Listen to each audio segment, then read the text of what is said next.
Bonjour à toutes et à tous. Je suis pas du tout à l'aise ici sur scène, donc veuillez m'excuser d'emblée pour voilà les bafouillements et tout ça. Euh, alors, on devait être deux aujourd'hui et voilà. Je devais être accompagné de Nathalie Rieser, qui est la chef de projet médiation numérique de la BNF, qui était en charge de toute la médiation du parcours permanent du site Richelieu. Et voilà, il se trouve qu'elle s'est cassée la cheville vendredi, me laissant seul avec moi-même. Donc je suis Guillaume Darcourt, le fondateur et le directeur de création de l'agence de la société de production Fleur de Papier. Et c'est nous qui avons conçu et réalisé tous les dispositifs, toute la médiation numérique du parcours permanent du site Richelieu. La médiation numérique, enfin le site Richelieu plutôt, pardon, est composé de deux espaces. Je ne sais pas si vous avez eu l'occasion de le visiter. Si vous n'avez pas eu l'occasion, vous marchez 10 minutes par là, vous traversez le Palais Royal, le site Richelieu est juste là, accessible à pied. Vous pouvez vous retrouver dans la salle de lecture, la salle ovale, qui est accessible gratuitement et librement. Voilà. Et vous pouvez aller monter à l'étage et aller visiter le musée. Ce sont deux typologies de médiation différentes, deux types de publics différents, et c'est ce que je vais vous présenter aujourd'hui. Alors, pour la salle ovale, la médiation est particulière, c'est une médiation sur la bibliothèque et ses collections. Les visiteurs et visiteuses viennent pas pour visiter en fait, ils viennent pour lire des livres dans une bibliothèque et ils s'attendent pas à trouver de la médiation. Donc il a fallu inventer et proposer une médiation particulière pour ce lieu adapté à ce public. On a fait 9 médiations numériques que vous pouvez retrouver tout autour. On les aperçoit un tout petit peu, une ici, une ici. On les aperçoit tout autour du ovale au sol. Et pour la médiation du musée, je vais avoir des pièges en plus. Pour la médiation du musée, c'est une médiation sur les œuvres exposées. Donc vous avez les œuvres exposées dans le musée et les médiations qui sont à proximité. Et là, pour le coup, on en a fait 48, réparties dans 18 bornes. Donc il y a 3 entrées à chaque fois. Donc ça décuple le nombre de médiations. Les spécificités, c'est que dans le musée, la rotation des œuvres se fait tous les 4 mois. Donc il faut que la médiation soit conçue d'une autre manière pour pouvoir durer. Les objectifs qu'on s'était fixés en début de projet sur la médiation de la salle ovale, c'était de toucher un public large, notamment les familles. Il y a quelque chose comme une immense 20 000 livres de bande dessinée dans la salle ovale. Donc il y avait une orientation familiale très forte. Donc il fallait aussi que la médiation puisse toucher le public large. Mettre en valeur les collections de la BNF, ce sont vraiment deux objectifs différents entre la salle ovale et le musée. La salle ovale, c'est vraiment la bibliothèque et les collections au sens très large, donc il fallait les mettre en valeur. L'idée, c'était de créer en quelque sorte un centre d'interprétation de la BNF, de pas vraiment créer un musée, c'est vraiment un centre d'interprétation. Les visiteurs, les visiteuses sont libres de parcourir la médiation comme ils veulent, il n'y a pas d'ordre, etc. Les consultations peuvent être partagées, volontairement, on a fait des consultations à plusieurs. L'idée, c'est de pousser le public à se questionner et à interagir. Et enfin, il y a des groupes qui viennent. Et il fallait qu'on puisse avoir des outils médiateurs pour gérer les groupes. Ah, ça donne ça. Vous vous retrouvez avec des grandes bornes qui sont toutes chartées de la même manière. La scénographie est identique, le matériel est identique. Et ensuite, c'est le contenu qui est différent. Donc, ce sont des écrans 65 pouces, c'est très large, imposant. Et il y a juste 2 spécificités que vous avez en bas, avec 2 écrans verticaux et une médiation multi-utilisateur avec 5 petits écrans et un écran principal. Pour le musée, je suis désolé, je suis terriblement mal à l'aise. Il faut que je me détende, j'ai soufflé un petit peu. Merci. Allez, ça va aller mieux. Pour le musée, les objectifs étaient différents. Le public paye le ticket. C'est pas du tout le même type de médiation. On touche le même type de public, c'est-à-dire qu'on a défini en début de projet le public qu'on voulait viser et le public qu'on ne voulait pas viser. On ne vise pas un public expert ni spécialiste. On vise un public beaucoup plus large, familial. L'idée, c'était de proposer plusieurs entrées par borne pour s'adresser à des publics différents. Comme on est dans un musée, qu'on a payé un ticket, on n'a pas tous le même niveau d'avancement, d'envie, de savoir, de connaissance sur les sujets. Donc, on n'a pas besoin des mêmes médiations. Donc là, on a défini ensemble des typologies de médiation différentes pour s'adresser à des publics différents. On voulait je dis on parce que je parle comme si Nathalie parlait à ma place. Donc voilà, on est tous les deux. On voulait définir des durées de consultation courtes. C'était vraiment un objectif d'entrée. Et on voulait utiliser, entre autres, la narration, donc un moyen narratif de faire de la médiation, sans renoncer à la rigueur scientifique. Dans le musée, du coup, ça s'exprime de cette manière-là. Il y a un mobilier unique qui a été, de la même manière que dans la salle ovale, mais c'est pas le même mobilier, qui a été dessiné avec une seule typologie de matériel, un écran et un ordinateur. L'idée, c'est que s'il y a un ordinateur ou un matériel qui tombe en panne, c'est facile de le remplacer puisque c'est exactement le même partout. Et ensuite, vous le retrouvez partout dans les salles et très proche des vitrines. Alors, comment est-ce qu'on a conçu ce parcours de médiation ? On est parti, je vous l'ai résumé en 3 points principaux. La première chose, c'est de définir le périmètre de travail. On a vraiment commencé au début, on s'est posé les questions, on n'a pas mis la charrue avant les bœufs, on n'a pas mis de bazar, on a essayé de pas mettre de bazar. On définit le périmètre de travail. On a défini toute une série de questions, je vous en ai résumé que quelques-unes ici, pour définir le périmètre du projet et le périmètre du discours. Périmètre du projet, quel est notre public cible ou nos publics cibles. C'est important de répondre à toutes les questions. Il y en avait vraiment plus, mais c'est important de répondre à toutes ces questions parce que le projet avançant, on a envie de dévier. On a envie de proposer plus. On a envie d'approfondir certaines choses. Alors que si on définit dès le début ces choses-là, que le périmètre est vraiment bien précis, eh bien, au moment où on doit faire le choix triste de ne pas prolonger ou de ne pas ajouter, eh bien, en fait, on sait pourquoi on le fait. Parce qu'au début, on l'avait pensé d'une certaine manière. On a essayé de garder une cohérence. Donc, quel est le public cible ou les publics cibles ? Quel est ou quels sont les objectifs pédagogiques ? La durée de consultation, le degré d'accessibilité. Il y en a beaucoup d'autres, mais déjà, vous avez une première méthode. Et pour le discours, quel est l'axe du discours ? Que souhaite-t-on raconter ? Le chemin de pensée. Si on veut faire de la narration, ça veut dire qu'il y a un point de départ et un point d'arrivée. Donc, il nous faut un chemin. Il faut qu'on puisse progresser. On a essayé de ne pas faire de médiation qui présente un résultat de pensée scientifique, mais qui présente vraiment une progression dans la pensée scientifique. Et enfin, une question extrêmement importante, avec quoi veut-on que le public reparte en tête ? Ça veut dire qu'il nous faut une fin, il nous faut quelque chose, on a envie, il faut peut-être une synthèse même, pour qu'on reparte en tête avec 1, 2 ou 3 choses importantes. Donc la première chose à faire, qui était la plus importante et la plus difficile, définir le périmètre de travail. Sur, je vous le rappelle, 57 médiations numériques. C'était pas évident, sachant qu'il fallait de la cohérence. Et donc ça, c'était vraiment un défi. Le deuxième point important, c'est de faire des choix de médiation. Alors, pareil, ça, c'était pas évident à faire. Il fallait faire des choix de médiation dans la forme de médiation. Est-ce qu'on voulait une médiation qu'on a appelée, le terme n'est pas précis encore, on n'a pas réussi à trouver le bon terme, mais hiérarchisée, ou de la médiation narrative. Et ensuite, il fallait choisir des axes de médiation. Un axe contextuel, technique et iconographique. Je vous présente ce que ça veut dire juste après ces 2 choses-là. Alors, dans les formes de médiation, il y en a 2. Vous avez le résultat organisé d'une réflexion scientifique. Je range dans des cases les choses à savoir. Je vais les ranger par thématique, par chronologie, par biographie. Il y a plusieurs manières comme ça. Je vais me pousser pour ceux qui veulent prendre des photos. Non, allez-y. Ça implique plusieurs choses de faire une médiation de ce type-là. Ça implique que le discours est morcelé suivant la hiérarchie qu'on souhaite lui donner. La hiérarchie est plus forte que le discours. Ça implique aussi que le public, souvent, sur ce type de médiation, est laissé seul. Ce qui correspondait à nos objectifs pour la salle ovale. Ça implique aussi que souvent, cette médiation, elle est adaptée pour un public expert.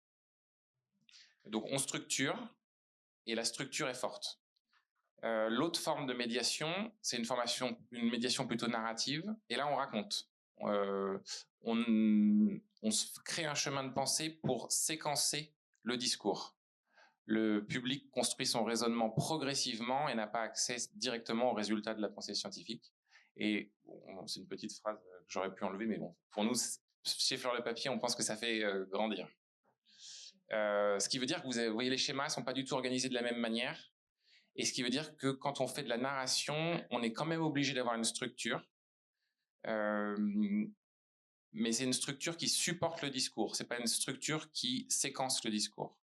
Cette structure, on l'a fait en 4 points et qu'on a appliqué sur tous les dispositifs sur lesquels on utilisait ce type de médiation. On commence par une introduction qui finit par poser une question. On continue avec un chemin intellectuel qui peut prendre des bifurcations si on a envie. On répond à la question. Et enfin, on fait une ouverture. Je vais vous donner un exemple. Un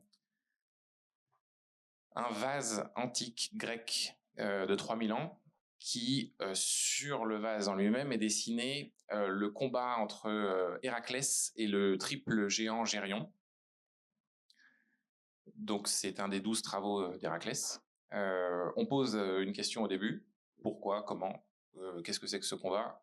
On fait le chemin intellectuel en regardant l'histoire qui est racontée de manière iconographique peinte sur le vase. On y répond à la fin. Ainsi s'achève l'exploit d'Héraclès. Et on fait une ouverture à la fin en disant cet exploit s'inscrit dans les 12 d'Héraclès. Et là, on peut présenter 11 autres œuvres qui n'ont rien à voir avec le vase, mais 11 autres œuvres des collections de la BNF qui, pour chacune, présentent un des autres travaux. Donc, d'une œuvre, on raconte une histoire et on peut même ouvrir encore plus après. Ces deux types de médiation, on les a utilisés dans les deux, la salle ovale et le musée. Simplement, il faut faire des choix. Donc au début, on s'est dit, plutôt pour raconter cette œuvre, on va faire de la médiation narrative, et plutôt pour celle-ci, de la médiation hiérarchisée. En ce qui concerne les axes de médiation, il y en a 3. On n'en a pas trouvé d'autres. Pourtant, ça fait longtemps qu'on cherche, mais il y en a 3. Il y a un axe de médiation qu'on a appelé contextuel, le contexte ou le contextuel. À partir d'une œuvre, on va raconter le contexte autour. On peut se servir de plusieurs œuvres, mais l'idée, c'est que l'œuvre est le point de départ pour un discours beaucoup plus large. L'exemple, c'est le trésor de l'Attaquier. Alors, c'est une de mes histoires préférées. 95 monnaies d'argent ont été trouvées par un paysan dans ce qui s'appelle aujourd'hui la Syrie, il y a plus de 250 ans. Ce paysan vend son trésor. Il a trouvé ça dans une petite amphore assez petite. Les pièces étaient noires, couvertes de suie. Et il vend son trésor. Il savait pas que c'était un trésor. Il vend ça à un antiquaire de la ville de Lataquié qui vend ces pièces à un marchand français qui part jusqu'à Toulon, Marseille. Ces pièces sont achetées par une sorte de rabatteur qui amène le trésor à un collectionneur parisien, Joseph Pellerin. Et ce collectionneur va faire quelque chose d'inédit. Il va documenter extrêmement précisément ces pièces. Donc il va les nettoyer, les décrire, les dessiner, en faire un ouvrage qui va expliquer tout le travail et les questionnements et les réponses qu'il trouve sur ces pièces. Et cet ouvrage est l'ouvrage fondateur d'une science qui s'appelle la numismatique. Et donc tout numismate aujourd'hui connaît l'existence de ce trésor et de cet ouvrage puisqu'il est fondateur. À partir de quelques pièces de monnaie, on arrive à vraiment élargir le contexte du discours qu'on peut raconter. Le second axe de médiation, c'est la technique. Comment est-ce que c'est fabriqué? Donc l'exemple du potier antique, par exemple, l'atelier du potier antique. On prend un vase et on raconte uniquement pas ce qui est décoré dessus, mais ni le contexte, mais comment c'est fabriqué. Donc c'est de l'argile. La peinture, c'est de l'argile aussi. Donc peindre avec de la terre.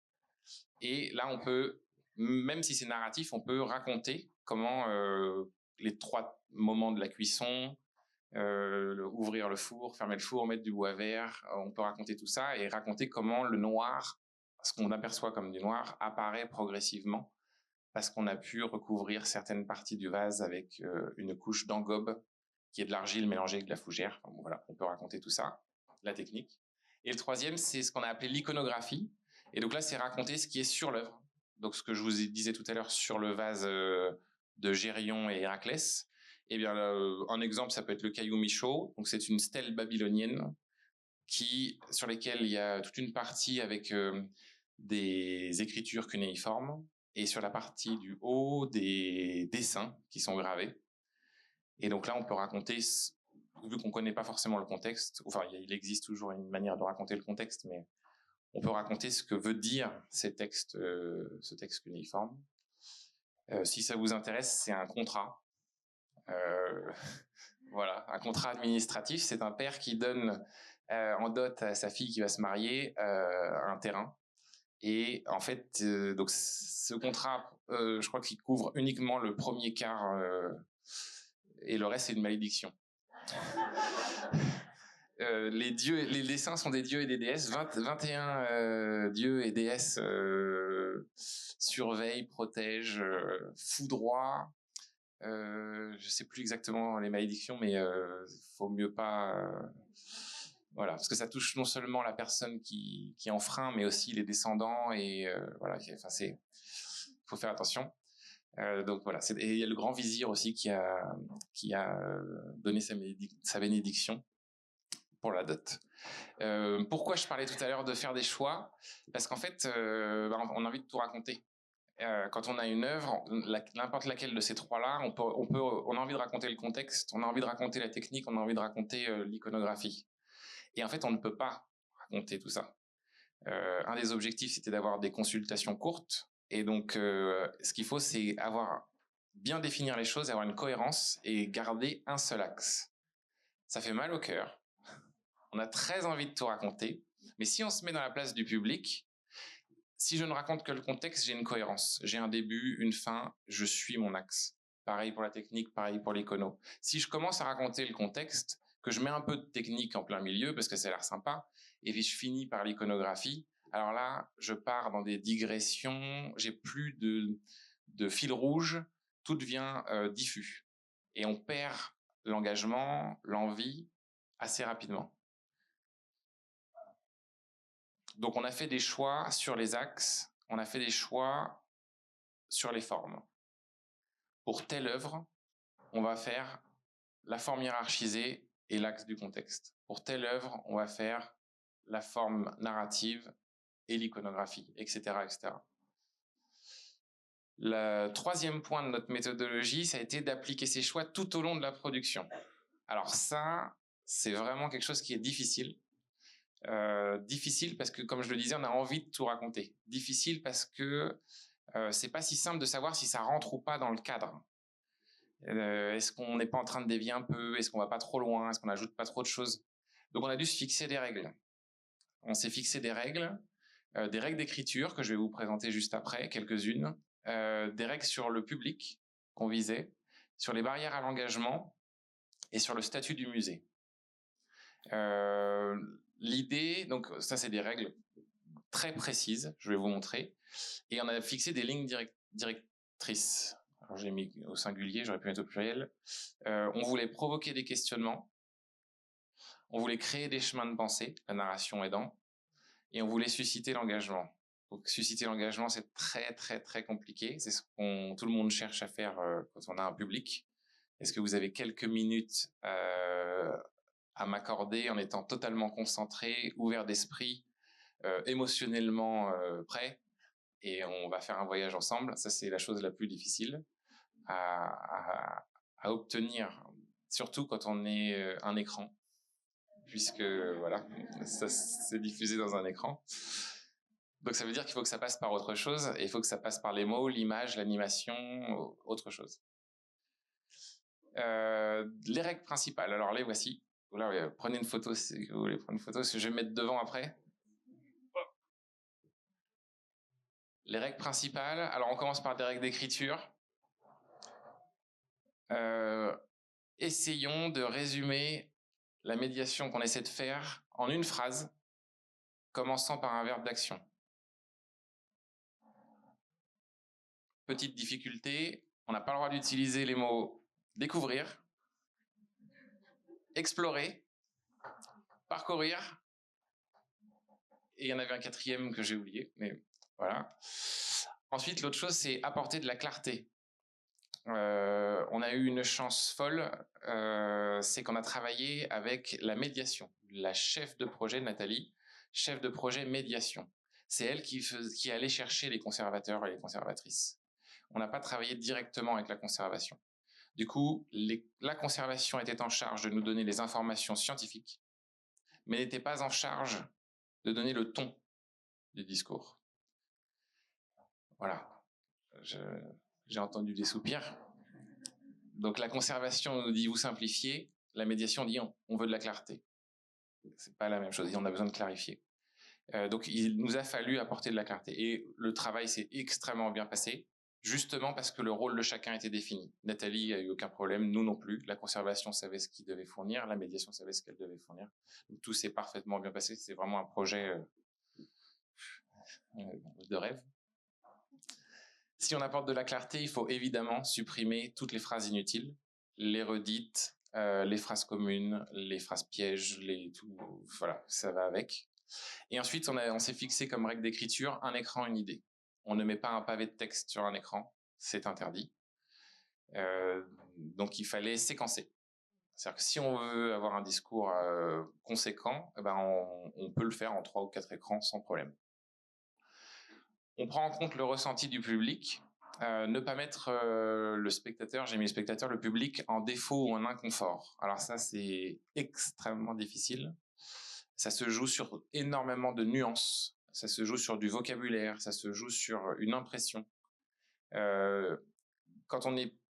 Si je me place en tant que public, je viens dans un musée, donc je suis dans une institution, et je refuse, moi Guillaume, je refuse que l'institution me mette en défaut. Je suis trop sensible pour ça. En fait, c'est très désagréable quand on me dit voilà ce que vous devez savoir. C'est vraiment voilà. Ou alors nous on sait, on détient le savoir et voilà, ça c'est pas possible. Donc en gros, voilà, on a tout fait pour qu'en termes de vocabulaire, mais ça va de choses très simples, donner une définition. Et comment est-ce qu'on donne une définition sans que ce soit je sais et je vous la donne la définition. Je sais que vous savez pas en fait, donc je vous donne la définition. Voilà, donc ça va de cet ordre-là à des choses voilà plus complexes. Donc ne pas mettre en inconfort ou en défaut. Ne pas écrire de phrases laissant penser qu'un sachant parle. Ça c'est pareil. Voilà, c'est très compliqué à faire. Si je suis par exemple un passionné d'un sujet, je vais avoir fait progresser ma pensée extrêmement loin et de manière extrêmement pointue avec un vocabulaire très précis sur des choses, et je suis obligé, à partir du moment où je vais faire de la médiation, de revenir sur mon chemin pour repaver le chemin pour les autres personnes. Je ne peux pas directement donner mon avancement le plus extrême. Donc ça veut dire que je dois supprimer toute une partie de vocabulaire, ou alors l'utiliser mais donner des métaphores ou donner des clés pour pouvoir accéder à ce vocabulaire. Une chose qu'on voulait aussi, c'était laisser la place à l'intelligence et aux émotions du public. Souvent la médiation, souvent, je vais faire des généralités, je veux pas. Il faut prendre en compte les émotions. Le cerveau fonctionne, c'est analysé aujourd'hui, les neuroscientifiques, on peut lire tous les livres dessus. L'émotion en premier, la raison en second. Donc il faut jouer avec les deux. Ce qu'on se rappelle d'une exposition quand on l'a vue, c'est d'abord l'émotion. Je me rappelle de ça parce que c'était fantastique, etc. Ça m'a fait vibrer. Je suis parti, j'ai de l'imaginaire. Donc il faut apporter de l'émotion. C'est ce qu'on a essayé de faire. Ensuite, dans la manière d'écrire, il a fallu qu'on soit un petit peu schizophrène, comme tout médiateur, je pense. Naviguer entre le discours et la position de la personne qui découvre ce discours pour la première fois, constamment. Donc, dès qu'on fait un changement, on se dit, bon, est-ce que là, si je le redécouvre pour la première fois, ça a du sens, 2, c'est compréhensible, et 3, ça ne me met pas en inconfort. Je passe à des règles très importantes. Les barrières à l'engagement. Vous allez dans une exposition, alors là, je me désolidarise, Nathalie se désolidarise de moi. Je fais une petite aparté. La première chose qu'on voit dans une exposition, c'est un texte écrit par souvent la conservation, pendant plusieurs semaines, avec un vocabulaire très pointu sur les notions de ce que je vais voir dans l'exposition. Et donc, c'est-à-dire que la quantité de personnes, je vais le dire comme ça, la quantité de personnes qui est capable de maîtriser parfaitement ce texte, eh ben, je crois que c'est les amis de la conservation. Ce qui veut dire que 99, je veux pas faire de généralité, je veux dire 90, 80, allez, j'accepte un 50%. Je suis le marchand de tapis un peu. Et ben en fait, se retrouve en situation d'inconfort. Et donc ça c'est pénible en fait. Voilà, faut le savoir que la conservation de manière générale m'écoute, m'entendent. C'est pénible. Donc la situation d'inconfort c'est vraiment ce qui est le plus désagréable. Et c'est ce qui casse, c'est la première barrière à l'engagement. On cherche absolument à avoir l'engagement du public, et en fait, on se rend compte que quand on fait de la médiation, on ajoute des barrières tout le temps. Et donc, il faut les supprimer, ces barrières à l'engagement, donc parce que ça nous éloigne à chaque fois du contenu. Si je me pose une question, par exemple, polluante, si je me pose une question polluante, eh ben, je me pose pas une question sur le contenu ou le discours. Je suis en train de me demander combien de temps ça va me prendre, est-ce que c'est fait pour moi, est-ce que je vais y arriver. Donc ça, il faut tout faire pour supprimer ce genre de choses. Pas de questions polluantes. Alors là, c'est des questions un peu techniques. Combien de temps ça va me prendre? Il suffit de mettre la durée. Mais ça peut être aussi des questions polluantes sur le vocabulaire, des questions polluantes sur plein de choses en fait. Donc supprimer ces barrières à l'engagement. Il faut identifier les points bloquants du discours. Est-ce qu'il y a des concepts spécifiques? Est-ce qu'il y a des concepts imbriqués dans des concepts? Le fameux texte de présentation de salle au début. Est-ce qu'il y a un vocabulaire pointu? Si quand j'écris quelque chose, je me rends compte que j'ai un concept imbriqué dans un concept imbriqué dans un concept, il y a peu de chances que les trois concepts soient maîtrisés par l'intégralité de mon public cible. Surtout si je vise un public familial, ce qu'on recherchait, parce que ça veut dire que les enfants ne les auront pas et les parents vont passer du temps à expliquer les concepts imbriqués dans les concepts imbriqués dans les concepts. Donc plutôt que de les imbriquer, les concepts, eh ben, on les séquence et ensuite on les ajoute à la fin. Et ensuite, une barrière à l'engagement qui est très répandue, et l'effet catalogue, le paradoxe du choix.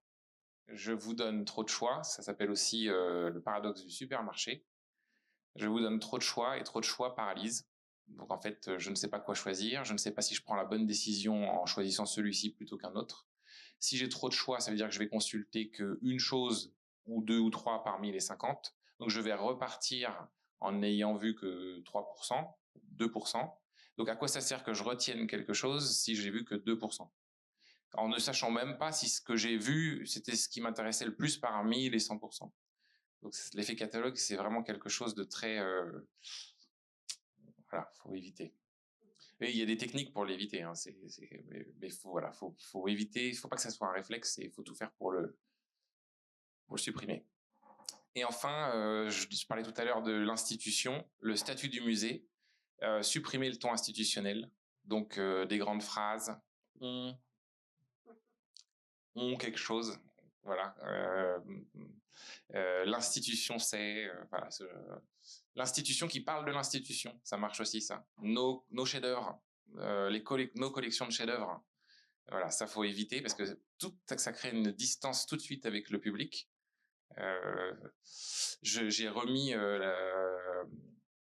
toute petite en exergue une petite phrase qui était tirée de la mission musée du 21e siècle, un grand rapport sur les musées qui dit que si la mission révèle que pour 84% de nos concitoyens, la visite d'un musée ou d'une exposition est devenue le standard d'une sortie culturelle, c'est pas mal. Elle dévoile pourtant qu'une grande majorité d'entre eux jugent encore l'institution trop intimidante. L'institution trop intimidante. Insuffisamment adaptée au jeune public pour 91% des personnes interrogées et estime qu'elle doit s'adresser à chacun, quel que soit son milieu, son niveau de connaissance et sa culture d'origine. Donc là, quand on va voir la conservation, on sort ça, voilà, ça fait un petit effet. Je fais comme si j'avais des griefs contre la conservation, mais pas du tout. C'est juste que c'est pas les mêmes métiers, et donc il faut à chaque fois argumenter. Et voilà, je pense que vous devez peut-être connaître. Ou je suis tout seul peut-être. Je sais pas. Alors comment on applique cette méthodologie en 3 points à la salle ovale? Donc on applique comme ça. Pour la salle ovale, on a fait 9 médiations numériques. Et ce qu'on s'est dit, c'est le public rentre gratuitement dans une salle de lecture, ne s'attend pas à avoir de la médiation. Donc, la médiation qu'on va proposer, la ligne éditoriale de la médiation qu'on souhaite proposer, ce sont des vues d'ensemble. Les objectifs, c'était de parler de la bibliothèque et de ses collections, donc vues d'ensemble, et sous forme de questions. Qu'est-ce qu'il y a dans les collections? Comment restaurer une œuvre? Qu'est-ce qu'un livre? Donc par exemple, ça c'est un livre.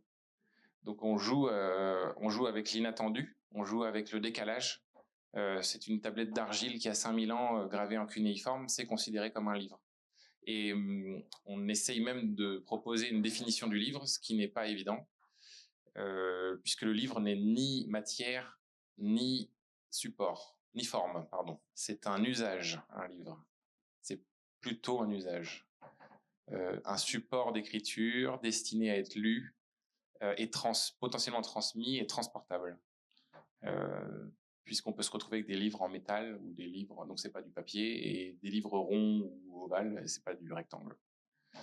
On a parlé, la Bibliothèque nationale de France a aussi des costumes, une collection de costumes. Donc on a aussi un dispositif sur les médiations sur les costumes.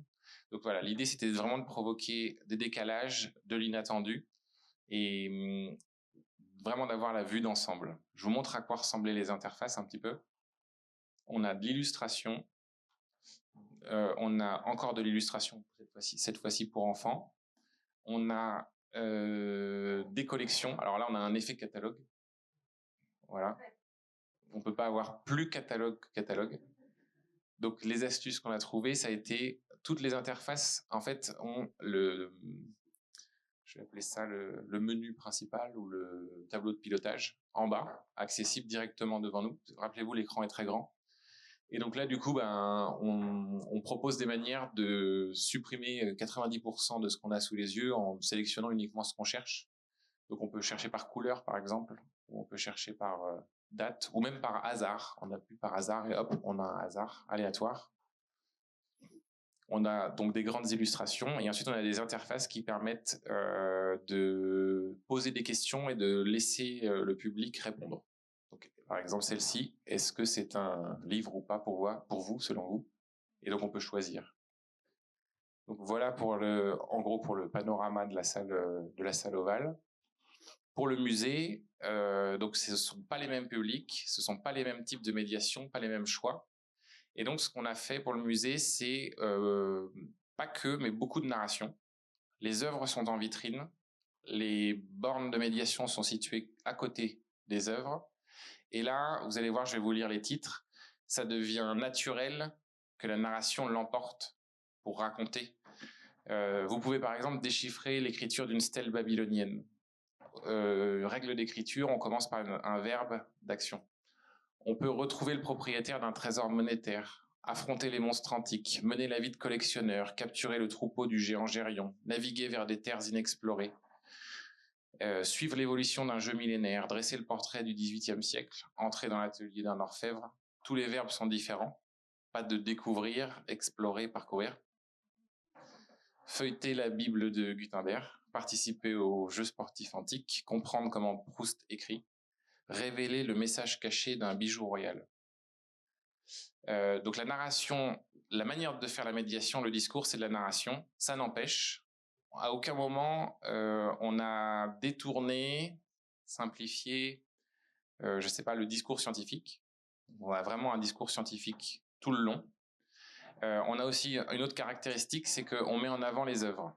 C'est l'œuvre qui est au centre, et ensuite on vient ajouter autour de l'illustration. Par exemple, là, quand on entre dans l'atelier de l'orfèvre, en fait, on a de l'illustration autour qui vient montrer les gestes, les personnes, les outils, les choses qu'on peut pas montrer, mais qui sont nécessaires à raconter l'histoire, qui sont nécessaires pour raconter l'histoire, pardon. Qu'est-ce que je peux vous montrer d'autre en illustration? Des portraits, des bateaux. Celle-ci, par exemple, cette narration-là, cette médiation narrative-là, c'est sur les premiers globes.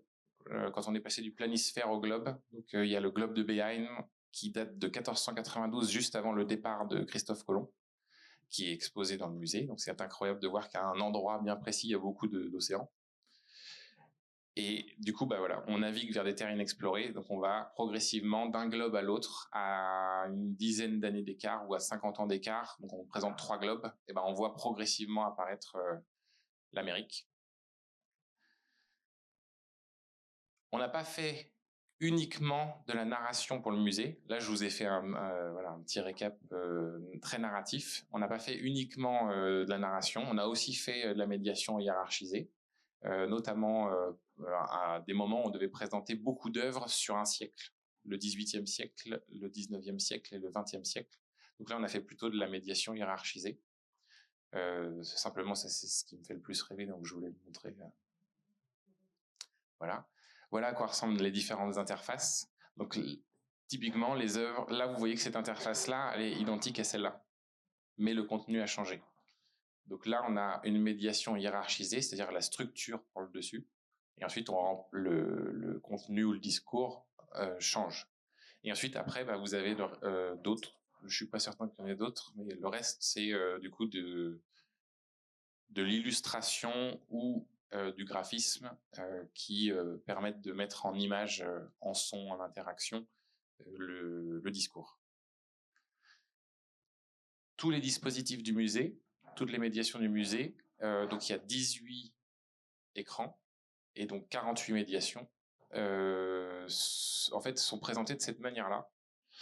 C'est-à-dire qu'il y a 3 entrées. Je parlais au début qu'on avait des publics qui n'étaient pas les mêmes et qu'on avait même des publics qui, d'un point de vue de l'avancement dans les connaissances, l'envie de savoir, n'étaient pas les mêmes non plus. Donc en fait, on a fait 15 entretiens avec des conservateurs et des conservatrices. Donc là, on touche un certain type de public. Ce n'est que le conservateur ou la conservatrice qui s'exprime avec des plans de coupe sur des iconographies d'œuvres ou de documents. Ensuite, on a un autre type qui est plutôt contextuel. Donc, c'est-à-dire, ce sont l'œuvre ou les œuvres qu'on met en avant. Et ensuite, on a plutôt un type narratif, où là, tout d'un coup, on a de l'illustration et d'autres choses, des animations qui viennent raconter. Je m'arrête là. Je fais un petit résumé. La chose la plus difficile, c'est définir le périmètre, puis faire des choix de médiation et tenir ces choix jusqu'au bout.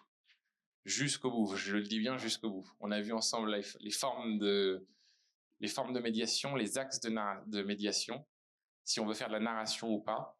On a très très envie d'élargir, très très envie. Mais ce qui, selon moi, je vais mettre Nathalie avec moi, selon nous, apporte la cohérence et la force, qui apporte la force du projet qu'on a fait, c'est la cohérence.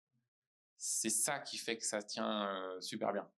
On a de la cohérence graphique, on a de la cohérence dans le discours, on a de la cohérence compartimentée dans les fils rouges. Donc, c'est-à-dire qu'on ne parle pas de la même chose aux mêmes personnes.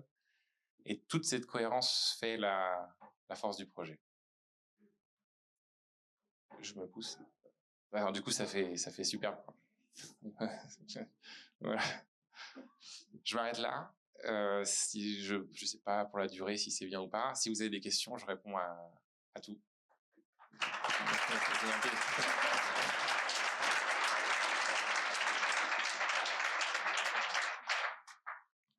Si vous voulez que je réaffiche une image aussi, je peux vous montrer quelque chose. Ouais. Alors, c'est ça. Alors oui. Donc, si Nathalie était là, je vais vous montrer la photo.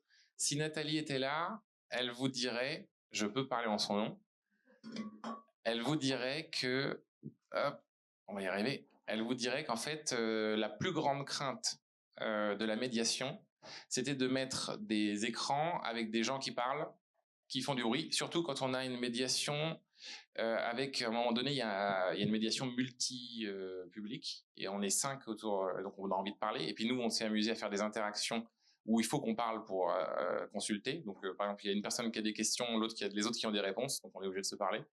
Donc, Nathalie vous dirait que la plus grande crainte, c'était ça. C'était j'ai envie de lire tranquillement, et puis il y a des gens qui parlent autour. Et en fait, c'est l'inverse aujourd'hui. Enfin, c'est l'inverse. C'est pas l'inverse. C'est que c'est une grande joie pour Nathalie de voir que les gens ne s'attendent pas à avoir de la médiation et en fait respectent le lieu, c'est-à-dire qu'ils viennent naturellement pour la salle de lecture et ensuite ils peuvent facilement découvrir des choses. Découvrir. Ils peuvent facilement explorer, parcourir. Voilà. Ça se fait de manière très naturelle et très sereine. Il se trouve qu'en plus, il y a des casques. Donc ça isole quand même le fait d'avoir un casque, de ne pas parler trop aux personnes. Donc c'est vraiment la grande réussite de la médiation, c'est la salle ovale, parce que c'est quelque chose de totalement nouveau pour la bibliothèque et inattendu, et qui fonctionne. Ouais.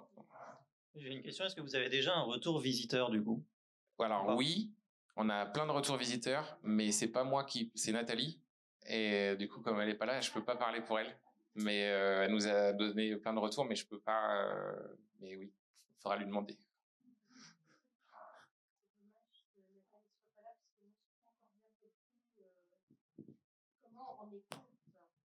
Comment on ressent si c'est uniquement en lisant et en regardant l'écran? Comment on écoute et on ressent? Oui, parce que finalement, qui parle là? Alors, dans les casques, dans les casques, on entend quoi? Dans la salle ovale ou dans le... Dans la salle ovale. Dans la salle ovale. Alors en fait, donc déjà, il y a des archives sonores. Ouais. Il y a des interviews de restaurateurs, notamment sur comment est-ce qu'on restaure une œuvre. Donc il y a des vidéos avec du son. Et il y a aussi un conservateur sur l'histoire du lieu, sur la salle ovale, qui nous parle. Donc du coup, dès qu'il y a besoin d'avoir le son, parce que le discours est sonore ou oral, eh ben, on utilise le casque. Et quand c'est pas le cas, on n'a pas besoin de le mettre. Si je vous montre tout à l'heure le fait de choisir pour vous si c'est un livre ou pas, vous n'avez pas besoin de son pour qu'on vous dise choisissez si c'est un livre ou pas. Non, mais c'est une question importante parce que quand on parle de ressentir. Alors, si on peut mettre du son partout, moi je veux. Pas. Non, mais moi je veux. Pas du son avec des haut-parleurs. Mais à partir du moment où on fait de la narration, quand vous avez une personne qui vous raconte l'histoire, incarnée par un narrateur ou une narratrice, c'est parfait. Surtout que dans le musée, il y a les casques. Donc on pourrait ajouter, on pourrait imaginer. Là, Nathalie me regarderait avec un regard noir. Mais j'adorerais que ce soit quelqu'un qui nous le raconte. Ça va venir.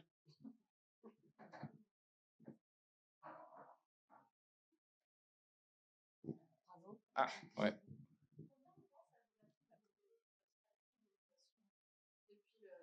Vous avez appris l'existence de ce projet jusqu'à la mise en œuvre?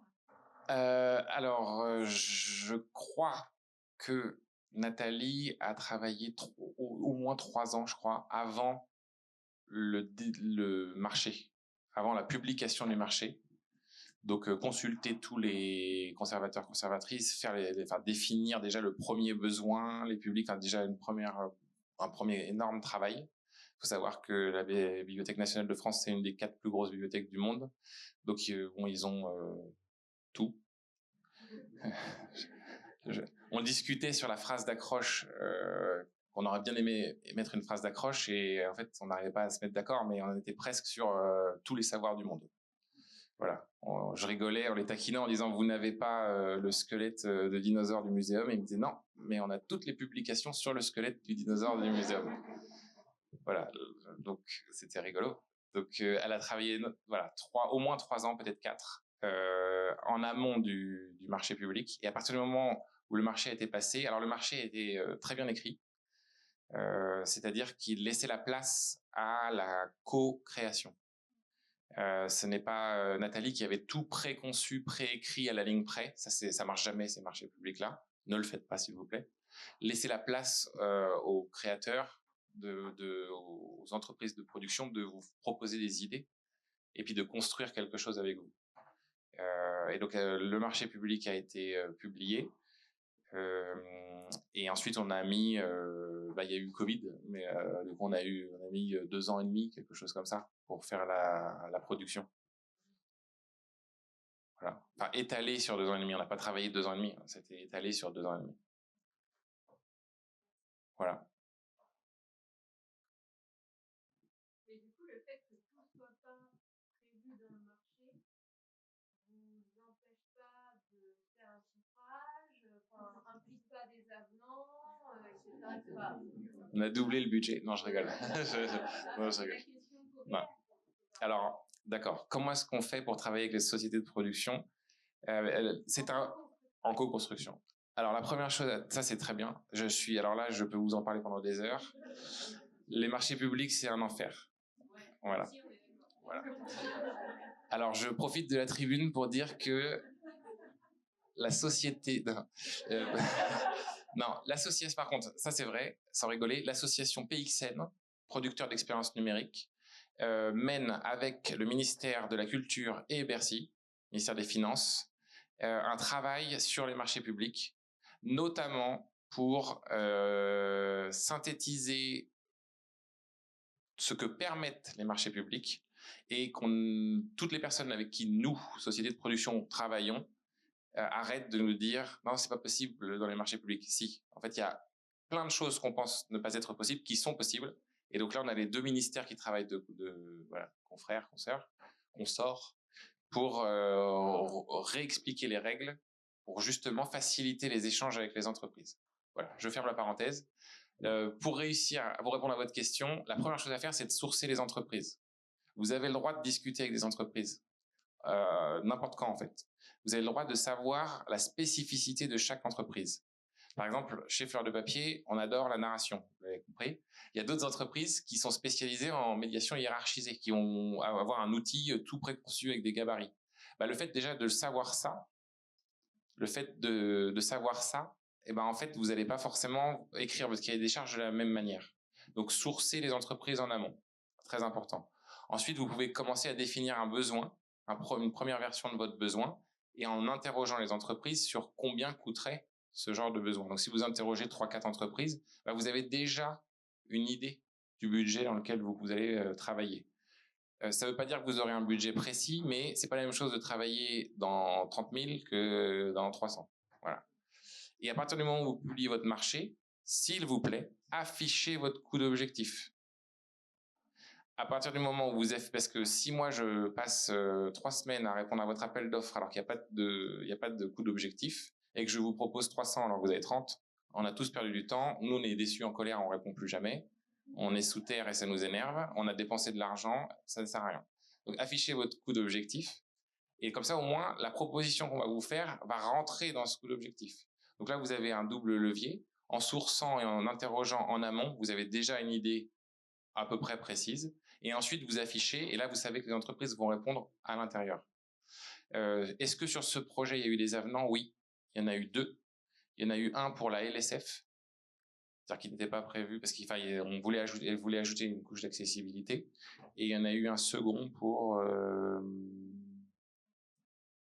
bon, je sais plus, mais c'était de l'ordre de, je sais pas, 1%, ou même pas 0,5% du budget. Voilà.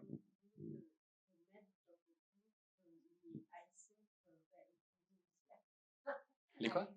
À éviter? Dans les à éviter? LSF. La langue des signes. Pardon. C'est la langue des signes. Ouais. Est-ce qu'il y a une autre question? J'ai répondu, mais je crois.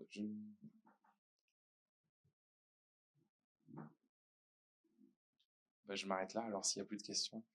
Bon, merci de votre écoute.